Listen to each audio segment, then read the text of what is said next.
Good morning, friends. Welcome back to Rose Tarot and Astrology. I am your host, Mel Rose, and today is Friday, January 10, 2025. Thanks for being here. Thanks for checking in on your regular current astrology. I hope you're all feeling very happy and well.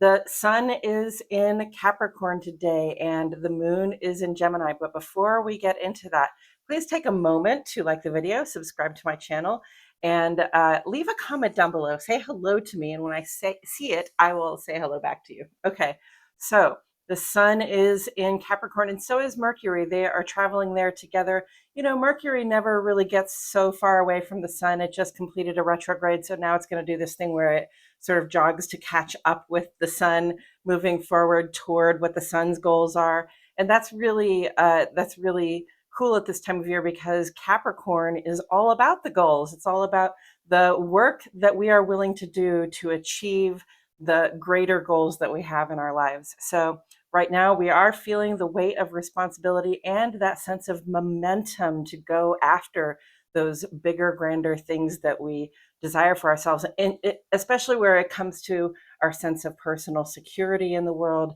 having what it is that we need to feel established and grounded in the world. And the moon is in Gemini. It's a waxing gibbous. So we're just a few days out from that full moon on Monday. That full moon in Cancer is going to be a culmination of things. You know, the idea is to have some of our goals, maybe short-term goals, completed in time for the full moon, so we can pat ourselves on the back and say, "Hey, I got that part done. Yes, I've made progress." Right. So this is a time when we are moving toward those goals. We are actively in the process of completing some things in time for that full moon. And with the moon in Gemini, it's a really flirtatious vibe. It's about chatting. It's about sharing information and data, and it's also about imagining what we might make of the plans that we have on our hearts in the short term and in the long term, so that we can work together with other people to create the future that we see for ourselves. With Pluto moving into Aquarius, and over the next couple of years, all of these outer planets are going to be moving out of the earth and water signs and into fire and air signs. It's going to be much more a vibe of initiative and a much more a vibe of like what kind of experiences can we create to give ourselves that sense of security, rather than the old way being what kind of things can I build, what kind of things can I sort of cultivate into being. And it's not that cultivation isn't part of it, but when we get into this air and fire vibe, it's a much more initiative and action oriented vibe. So things are going to be shifting over the next couple of years in terms of the way we go about going after those goals. And on a collective level, Pluto in Aquarius is the harbinger of this. It's going to be about my security is your security. Okay. I am not secure. I'm not established. I'm not well off unless the people around me are similarly resourced and protected and established. Okay. So that's the vibe.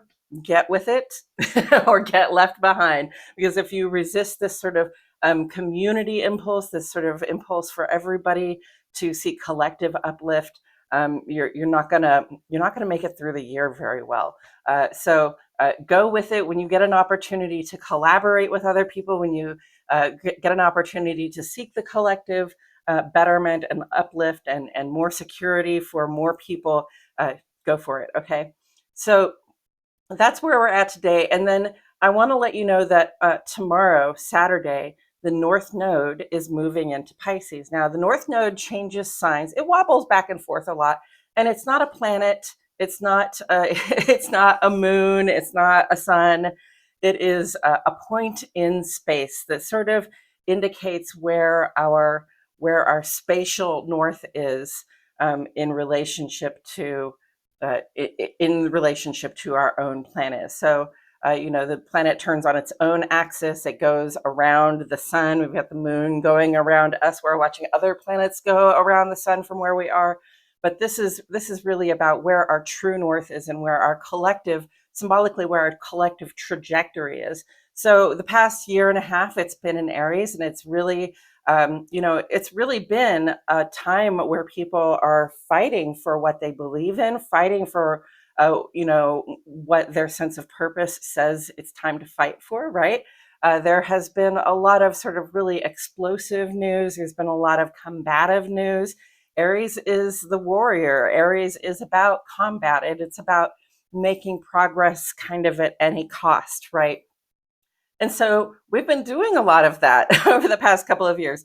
And sometimes it works out really well for us, and sometimes it doesn't. And sometimes it's working out really well on the collective level, and other times it is not. For example, over the past year and a half, we've seen a lot of action and initiative around making progress in the field of medicine. And big progress has been made in the field of medicine. Okay, we are now using stem cell transplants or bone marrow transplants to rewrite people's DNA so that they no longer have things like sickle cell anemia or lupus or MS. We are getting there with our science right now. So that sense of initiative and action, that fire to move forward and make progress has really paid off in terms of the medical progress we've made.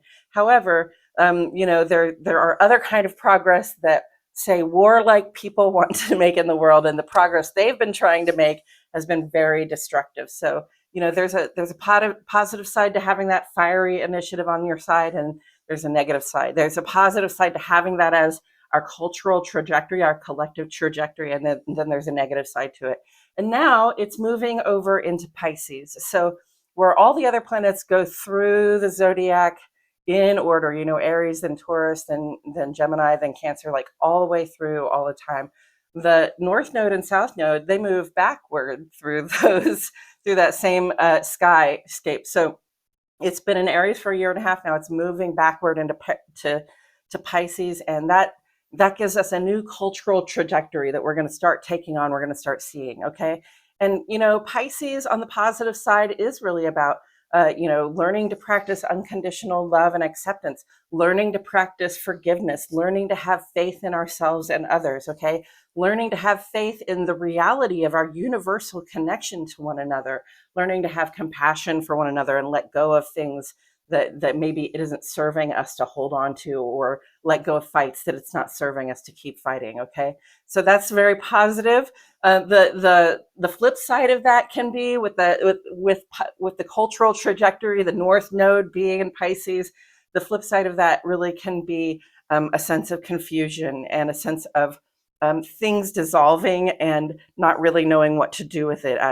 As the two astrologers that I listened to lately have said the words "losing the plot," and it makes me think literally of like land sifting away or washing away, but it also makes me think of losing track of what the story is that we're trying to tell. Okay, so that is a little bit of something that comes with the North Node in Pisces, is like maybe getting confused about what the story is, maybe getting confused about what our personal trajectory is. So I want you to go back to your astrology chart and look at where your North Node is. Look at where your personal trajectory is. Mine is in Capricorn. Okay, so my life is a lot about becoming more like a Capricorn, with my South Node in Cancer becoming a little less like a Cancer, becoming more like a Capricorn, right?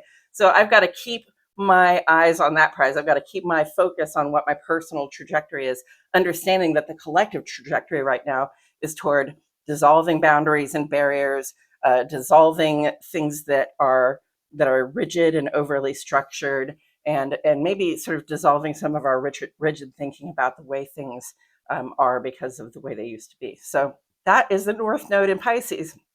And with that comes a shift of the South Node into Virgo. So we'll talk about that more at length later, because we have about 18 months to talk about this.